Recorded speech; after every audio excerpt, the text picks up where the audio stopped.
Hi, everybody. My name is Chris Carter. I'm the Executive Director of the Livermore Valley Performing Arts Center, and I am here today with Supervisor Scott Haggerty, who was integral in the formation of the space that we're in right now, the Bankhead Theater.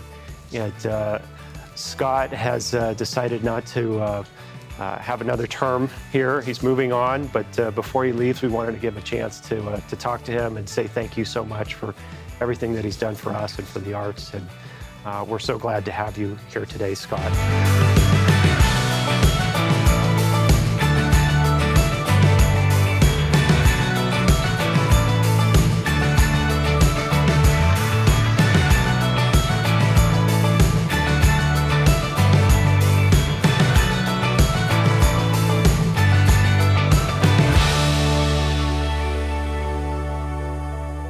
I guess my first question for you is thinking about the arts in your own life and what it's meant to you, growing up, and the impact that it's had on you, and why it's been important to you for your whole life. Wow, you just hit a couple memories real quick that I wasn't even planning on talking about. But I remember as a young boy going to Mattis Elementary over in Fremont. I was young Scrooge in the play Scrooge for the school, and the only reason I remember that so much is the newspaper did a big article about it, and my picture was there. So that was my foray into the arts. But over the years, I can't say that I'm been that involved in plays or anything like that. I played a little bit of a musical instrument, but that has since gone. I will say this: I do hope to learn the saxophone coming forward. But I think, and I don't know if I'm kind of getting ahead of the ball, but, my father ran for city council in 1974 in the city of Fremont. And although he lost, it was a pretty tragic thing. It was for the family, you work so hard and you don't get something. But one of his main platforms was he wanted to build a performing arts center. And he wanted to build it in Fremont. And it's kind of funny because as I look back and I look at those articles, there was people that were actually criticizing him for wanting to do that. And I never understood why. You look around this venue, you walk around it, you see the people, on the back wall, the people that have touched the stage, their names, posters. There's a lot of enjoyment that comes out of this building, and really it probably reduces a lot of people's stress level on a Friday or Saturday night. But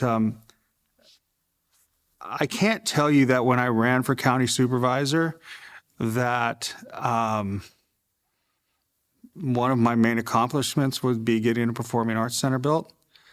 But I can tell you it's probably one of my prouder ones, to be very honest with you. And that just comes from, I think, surrounding yourself with good people. And good people knocked on my door and asked me to work on this. Well, so let's talk about this then. So the story that I hear all the time is the Bankhead Theater would not be here if it wasn't for Scott Haggerty. So in your own words, can you kind of walk us through like what happened and how we got here? Yeah. So when I was running for office, at the time, a very large issue was the county had approved this huge mega dump out in the Altamont. I mean, it was huge. And there would have been dump trucks every day running up and down 580, cutting through Livermore.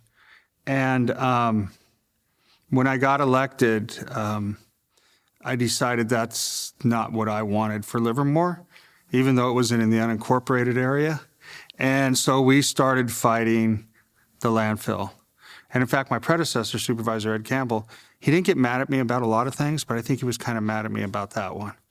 But we sat down out of court and we started negotiating a settlement. And one of the things we negotiated was a community impact fee.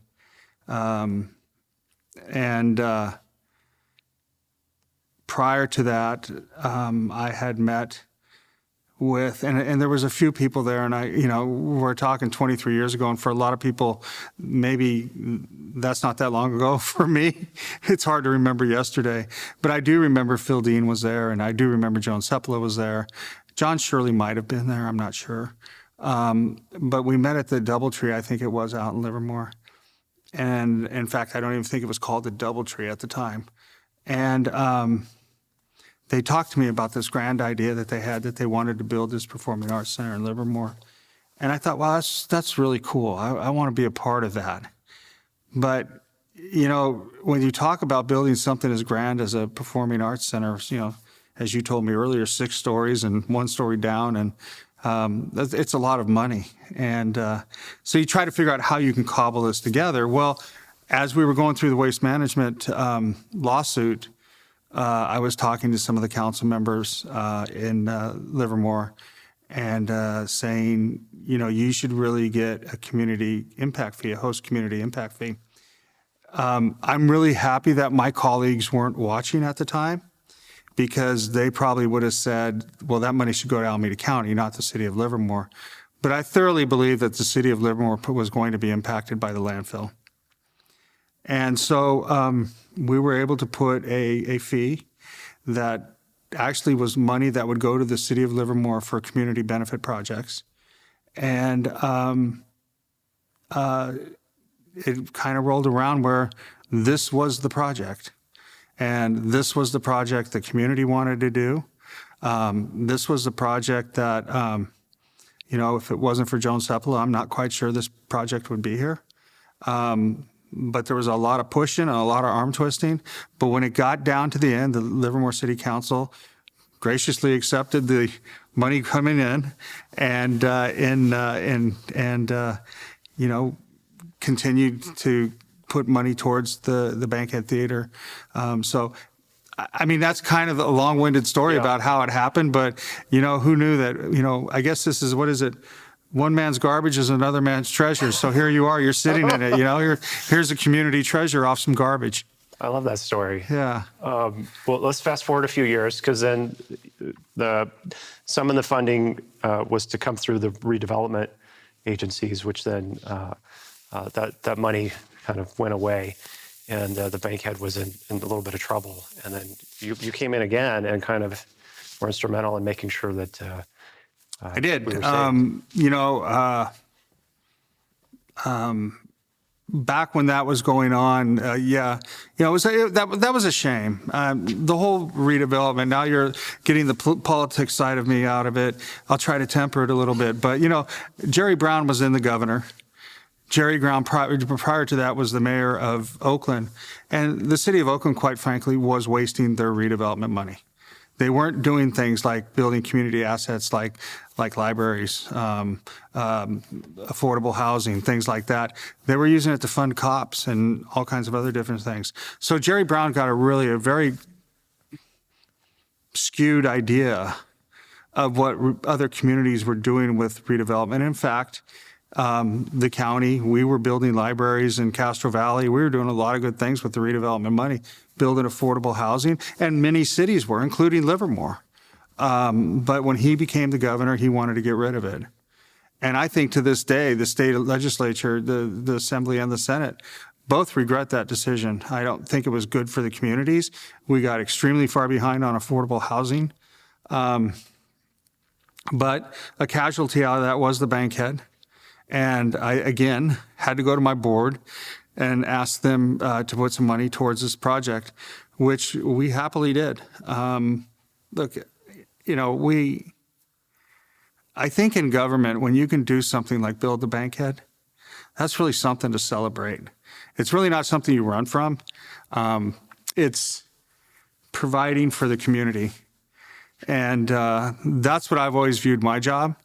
I mean, there's some pretty unpopular things I have to do, but anytime you can do something like this, I think it's a good day. You walk out of the building a little taller with your chest out a little bit further, and so we were happy to do it. I know that there was times where people wanted me to go back to my board to do it, and the last time I went back to them, they were kind of losing their appetite. I could kind of feel it. Because they didn't understand why I was expending county money in a city.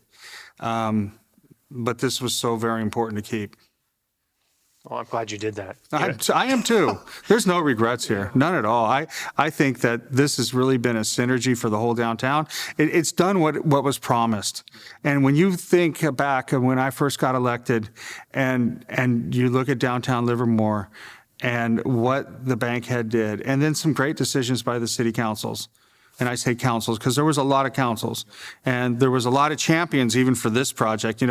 I told my staff today that, there's no I in team, so, there was a lot of people that did this. And I know I get credit for raising a lot of the money, but that's it. I mean, a lot of people, this is a culmination of a lot of people's dreams. And so I don't take it alone, but I can tell you that this is probably one of my most proudest endeavors. And I will tell you that I think this has created great synergy for downtown Livermore, for its restaurants, for entertainment outside, and just everything that is done for the community. It's a walkable, beautiful community that's a lot of fun to be in. Thank you. I got to tell you, I started here in 2014 when a lot of that was going on, and this has been a dream for me too. By the way, I love being a part of this, and I think it's a great space to be in, and I feel so blessed to be able to work and be a part of this every day. And we're a nonprofit organization that operates this space. Can you talk a little bit about the importance of why is it important to support the arts? This is a great space. We still need to raise money every year, and we have great, wonderful donors and supporters. And in your mind, why is that important to continue to support the arts? Because nobody else will. Now, when I say nobody else, I'm not referring to your donors. I'm referring to government. They don't have huge appetites for this, and maybe because there's just so many pressing issues. And then when I look at that and say, because nobody else will, and then I say, now look at all the fine donors you have that donate anywhere from money to equipment. Those people are the heart of the community. Those are the people that get it. And I think when you look at why you should support this, you never know when you're going to wind up in this seat. You never know when you're going to wind up in this seat looking up here and watching your child or your grandchild perform in a play or play the flute or the trumpet or the drums, or whether you're going to get the ability to come see some show that you've been dying to see in a very intimate setting. This is why you support the arts. It allows you to recreate your mind. And I think that the more people touch the Bankhead, the more people want to become a part of the Bankhead. And it's so very easy to do. And people need to understand, and these are tough times right now, but people need to understand, even if you dig into your pocket and you pull a $10 bill out, that's one step closer to saving this facility. And so I think that, that's why it's important. Could you imagine if we didn't have venues like this to go to? I think we're all imagining it right now because we don't have these venues to go to, and we're getting restless. But we're humans. We need to be out. We need to be amongst each other. We need to be in a show, going out intermission and seeing the friend you haven't seen for 10 years, which has happened to me. The times that I've been in the Bankhead, I always run into somebody that I haven't seen in maybe 5-10 years. This is the heart of the community. This is where it beats. And you have to continue to invest in your heart, because if you don't have it, you lose as a community. Yeah. Thank you. We're part of a coalition of venues right now in Alameda County, and we've never really talked or worked together at all. And some of them are nonprofit and for-profit, but they're all in some kind of jeopardy right now because of what's been going on. Do you have any advice for the operators, or is there anything you want to let them know?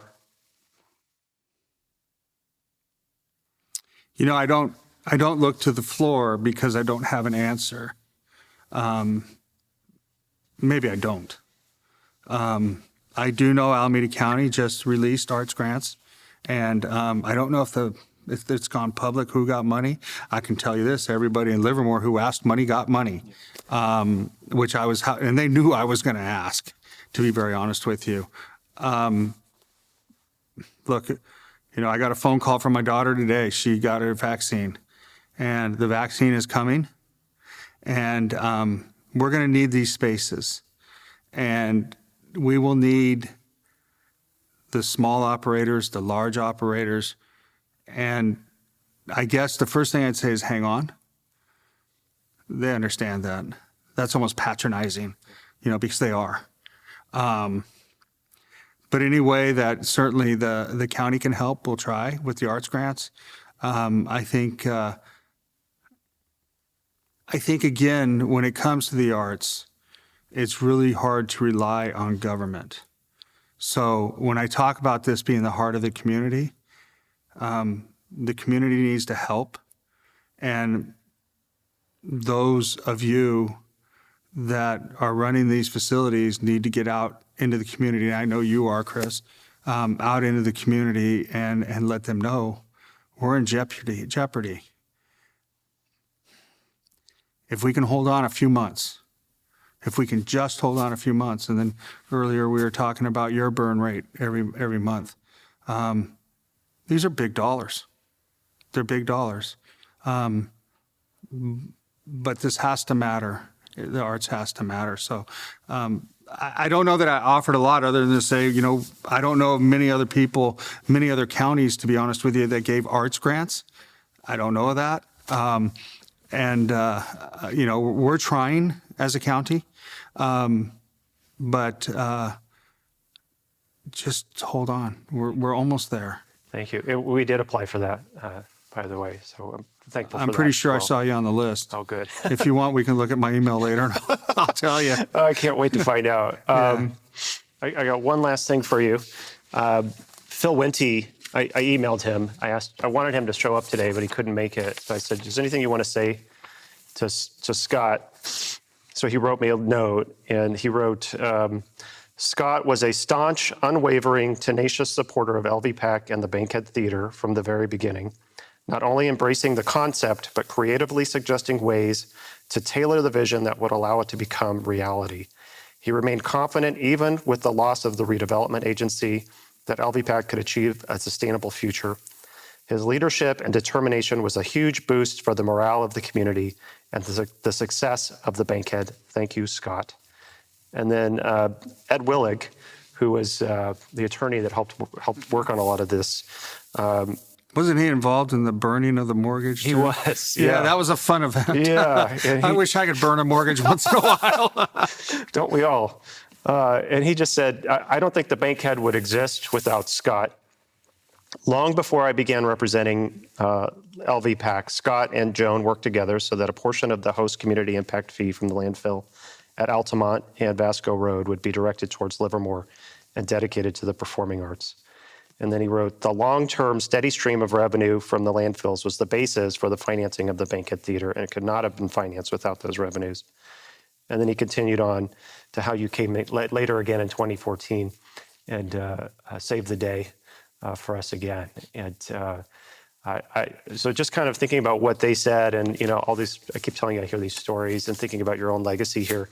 We have on average about 60,000 people come through these doors every year.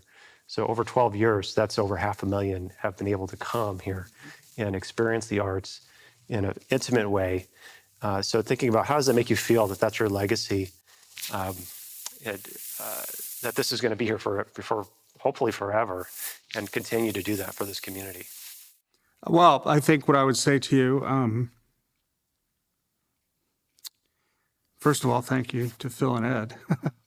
But I think I'm one of those guys that walks out the door a little taller with my chest out a little bit further. Again, I certainly didn't do this alone. I mean, I helped find the money. But I guess if you're going to have a political legacy, the fact that you worked with the city and helped build a performing arts center that satisfies the inner being of 500,000 people each year, damn, I'll take that. I'll take that every day. So it makes me feel really good. It makes me feel good. And I know that, you know, we had grander hopes down the road, but redevelopment killed those. Yeah, I'll take this as a legacy. Well, thank you. Thank you for what you've done. I know a lot of people we'd probably fill the house with everybody that would want to say thank you for helping make this space happen. And I know personally it's gotten a lot of enjoyment. The arts brings people together. They enlighten us. They do so much. And so thank you. And I wish you well as you move on into this next stage of your life. And I hope you stay in touch. And when you come back into town, you come see a show. I will. I'll be happy to come see a show, and I'll be happy to stand on the stage and wave to everybody too. So just let us know. All right. We'll get you open soon. It's a deal. Okay. All right. Thank you, Scott. Thank you, Chris.